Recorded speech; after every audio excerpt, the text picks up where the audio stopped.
ნაპოლეონ ბონაპარტი.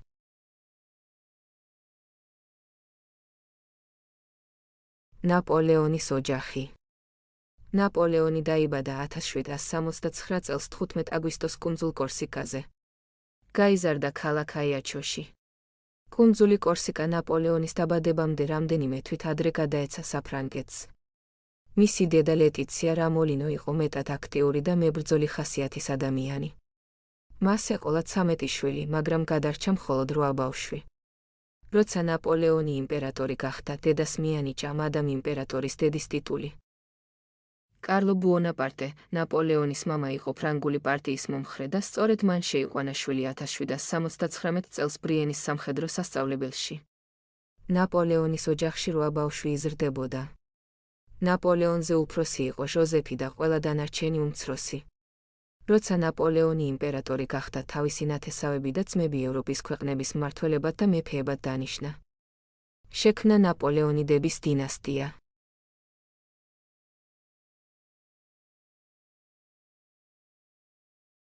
ბავშვობის წლები და სწავლა-განათლება.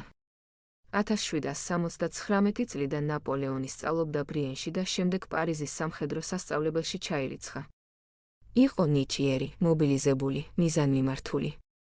კარგად სწავლობდა მათემატიკას. შეისწავლა სამხედრო საქმე. აირჩია არტილერისტის პროფესია. მამის გარდაცვალების შემდეგ ჩაირიცხა არმიაში და გახდა ოფიცერი. მაშინ საფრანგეთს განათლებული ოფიცერი ცოტა ჰყავდა.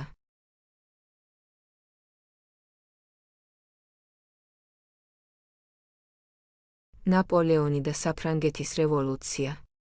საფრანგეთის რევოლუციამ ნაპოლეონის ცხოვრებაზე უდიდესი გავლენა მოახდინა. რევოლუციის იდეებმა მას გაუხსნა შესაძლებლობები. საფრანგეთში, სადაც განათლებული ოფიცრების ნაკლებობა იყო, გაიბრწყინა ნაპოლეონის სამხედრო ნიჭმა. 1793 წელს სამხრეთ საფრანგეთში იფეთქა როიალისტების, მეფის მომხრეების აჯანყებამ. ტულონში 24 წლის ახალგაზრდა ოფიცერმა სასწაული მოახდინა. როცა ის სამხედრო ოპერაციის ხელმძღვანელად დანიშნეს, სხვების დაწყებული ხანგრძლივი და უშედეგო ალყა წარმატებით დაასრულა და ბრიგადის გენერალი გახდა. ლაშქრობა იტალიაში 1796-1797 წლებში. საფრანგეთის რევოლუციის გენერალს კორსიკელ არტილერისტს, ნაპოლეონს დირექტორიამ ჩააბარა რევოლუციური ჯარი და იტალიაში ავსტრიის წინააღმდეგ საბრძოლველად გააგზავნა. ნაპოლეონმა ერთხელ უკვე იხსნა რევოლუციური ძალები როიალისტებისგან, მეფის მომხრეებისგან. ახლაც მისი იმედი ჰქონდათ. 1796-1797 წლებში ნაპოლეონმა ილაშქრა იტალიაში ავსტრიის წინააღმდეგ. მან რიცხობრივად ორჯერ უფრო დიდი ჯარი დაამარცხა. ეს იყო მისი პირველი დამოუკიდებელი და ძალიან წარმატებული ლაშქრობა. დამარცხებული ავსტრიისგან საფრანგეთმა იტალიაში მიიღო ტერიტორიები და იქ გავრცელდა ფრანგული რევოლუციის იდეები. ვინ იყო ნაპოლეონის მთავარი მოწინააღმდეგე? ნაპოლეონის ომები და საფრანგეთის რევოლუცია ინგლისის პირველობას ევროპაში საფრთხეს უქმნიდა. ამიტომ ინგლისი იყო საფრანგეთის მთავარი მოწინააღმდეგე. საპარლამენტო მონარქიის ქვეყანაში ბურჟუაზია და არისტოკრატია იყოფდნენ ძალაუფლებას. აქ არ იყო აბსოლუტიზმი, მაგრამ ხალხს და საზოგადოებას ჯერ არ ჰქონდა ისეთი თავისუფლება, როგორიც საფრანგეთის მოსახლეობას. ფრანგული რევოლუციის იდეების გავრცელება ინგლისში ბურჟუაზიის და არისტოკრატიის ძალაუფლებას ემუქრებოდა. ნაპოლეონის ომები მიმდინარეობდა ძირითადად ევროპაში, რადგან ინგლისის ფლოტმა არ მისცა საშუალება საფრანგეთს ბრძოლას ზღვაზე და კოლონიებში გადაეტანა. დანიამ, ჰოლანდიამ, ესპანეთმა, პორტუგალიამ დიდი როლი შეასრულეს საფრანგეთის წინააღმდეგ ბრძოლაში. ინგლისის სახმელეთო ჯარები აქტიურად მოქმედებდნენ ესპანეთში და პორტუგალიაში. ასევე იცავდნენ სიცილიას. ბოლო მეშვიდე კოალიციის ორგანიზებულ ვატერლოოს ბრძოლაშიც გადამწყვეტი როლი ინგლისმა და მისმა ადმირალმა, ჰერცოგმა უელინგტონმა შეასრულა. ადმირალმა ნელსონმა და ინგლისის ფლოტმა ნაპოლეონს არ მისცა საშუალება ლა-მანშის სრუტე გადაელახა. საფრანგეთი ცდილობდა წინააღმდეგობა გაეწია ინგლისის საზღვაო ბატონობისთვის და ეგვიპტესა და სირიაში ლაშქრობა დაგეგმა.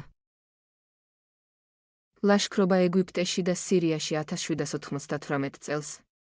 1798 წლის 21 ივლისს ნაპოლეონმა პირამიდებთან დაამარცხა მამლუქები. მაგრამ 1 აგვისტოს აბუკირთან საზღვაო ბრძოლაში დამარცხდა ინგლისელ ადმირალ ნელსონთან. საფრანგეთს სურდა ინგლისისთვის კოლონიებში შეექმნა საფრთხე. მაგრამ ეს გეგმა ჩავარდა და ნაპოლეონი დაბრუნდა პარიზში. კონსულობის ხანა 1799-1804 წლებში. 1799 წლის 9 ნოემბერს რევოლუციური კალენდრით კი 18 ბრიუმერს პარიზში მოხდა სახელმწიფო გადატრიალება, რომლის საშუალებითაც ნაპოლეონი გახდა პირველი კონსული. მისი სიტყვები მოქალაქენო რევოლუცია დასრულდა. ითვლება რევოლუციის დასასრულად. მართალია საფრანგეთს 3 კონსული მართავდა და ნაპოლეონი იყო მხოლოდ პირველი კონსული, მაგრამ რეალური ძალაუფლება მის ხელში იყო თავმოყრილი. ნაპოლეონმა კონსულობის ხანაშიც მრავალი წარმატებული ლაშქრობა მოაწყო ევროპის ქვეყნებში. 1800 წელს მან გაიმარჯვა მარენგოსთან ჩრდილოეთ იტალიაში და კვლავ დაამარცხა ავსტრია. 1801 წელს დადო კონკორდატი, შეთანხმება კათოლიკურ ეკლესიასთან. შეუთანხმდა პაპს, რადგან სჭირდებოდა ეკლესიის მხარდაჭერა. რევოლუცია შეარიგა ეკლესიასთან. 1802 წელს ნაპოლეონმა ჩაატარა პლებისციტი სახალხო გამოკითხვა და გახდა სამუდამო პირველი კონსული. ნაპოლეონის წარმატების საფუძველი იყო სტაბილიზაცია და კანონებზე დამყარებული შედარებითი წესრიგი, რომელიც ხალხს რევოლუციის 10 წლიანი ქაოსის გამო მოენატრა. 1803 წელს მიიღო პრესის კანონი.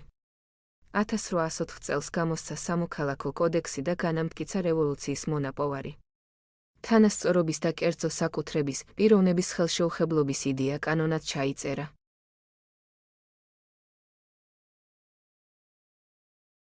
1804-1815 წლები.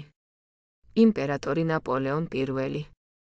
1804 წლის 2 დეკემბერს ნოტრ-დამის ტაძარში ნაპოლეონი იმპერატორად ეკურთხა და საფრანგეთის ისტორიაში დაიწყო პირველი იმპერიის ხანა. მის წინააღმდეგ ინგლისმა 7 ჯერ შექმნა კოალიცია, ევროპის ქვეყნების სამხედრო კავშირი. ევროპის ქვეყნები გაერთიანებული ძალებით ებრძოდნენ ნაპოლეონის ძალაუფლებას. 1805 წლის 2 დეკემბერს ჩეხეთში აუსტერლიცთან მან დაამარცხა ავსტრიის და რუსეთის არმიები. რუსულ არმიას მეთაურობდა მიხეილ კუტუზოვი. ნაპოლეონის წინააღმდეგ იბრძოდა ქართველი სარდალი პეტრე ბაგრატიონიც, რომლის სამხედრო ნიჭს ნაპოლეონი კარგად აფასებდა. ამ გამარჯვების შემდეგ გაუქმდა რომის საღმრთო იმპერია. რაინის კონფედერაციის ანუ გერმანული სახელმწიფოს ერთი ნაწილის პროტექტორი თავად ნაპოლეონი გახდა. 1805 წელს სამხრეთ ესპანეთში ტრაფალგარის საზღვაო ბრძოლა გაიმართა და დასრულდა ინგლისელი ადმირალის ჰორაციო ნელსონის გამარჯვებით. მან გაანადგურა საფრანგეთის და ესპანეთის გაერთიანებული ფლოტი. ნაპოლეონმა ისევ ვერ სძლია ინგლისს. სამაგიეროდ 1806 წლის 14 ოქტომბერს იენაუერშტეტთან დაამარცხა პრუსია. ევროპის ცენტრი, გერმანიის მიწები ნაპოლეონის ხელში გადავიდა. 27 ოქტომბერს ის შევიდა ბერლინში. და ფრიდრიხ დიდის საფლავი მოინახულა. ბერლინიდან ნაპოლეონმა ინგლისს კონტინენტური ბლოკადა გამოუცხადა. რა არის კონტინენტური ბლოკადა? საფრანგეთმა ინგლისი ბრძოლაში ვერ დაამარცხა. ვერც ბრიტანეთის კუნძულზე ვერ შეაღწია. ამიტომ გადაწყვიტა ინგლისი ეკონომიკურად შეევიწროებინა. ყველა დამორჩილებულ ქვეყანას და იძულებით მოკავშირეს აუკრძალა ბრიტანეთთან ვაჭრობა. ამ პირობების შესრულება განსაკუთრებით გაუჭირდა რუსეთს. მისი პროდუქციის 90% სწორედ ინგლისში იყიდებოდა და ამიტომ ამ აკრძალვას ხშირად არღვევდა. ამის პასუხად 1812 წელს ნაპოლეონი რუსეთში შეიჭრა.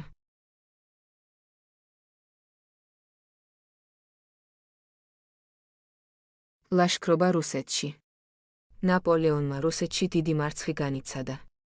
კაცრი ზამთრის პირობებში მისმა ჯარმა ვერ იბრძოლა. ნაპოლეონ ბონაპარტი ევროპის გაერთიანებულმა ჯარმა 1813 წელს ლაიფციგთან ეგრეთ წოდებულ ხალხთა ბრძოლაში დაამარცხა. 1814 წელს ის იძულებული გახდა გადამდგარიყო და დამარცხებული იმპერატორი კუნძულ ელბაზე გადაასახლეს. ნაპოლეონი კუნძულ ელბადან გამოიქცა, დაბრუნდა საფრანგეთში და კიდევ 100 დღე მართავდა. საბოლოოდ ის დამარცხდა 1815 წელს ვატერლოსთან და მისი კარიერა წმინდა ელენეს კუნძულზე გადასახლებით დასრულდა. ნაპოლეონი გარდაიცვალა ტყვეობაში 1821 წლის 5 მაისს. 1840 წელს ის პარიზში გადაასვენეს.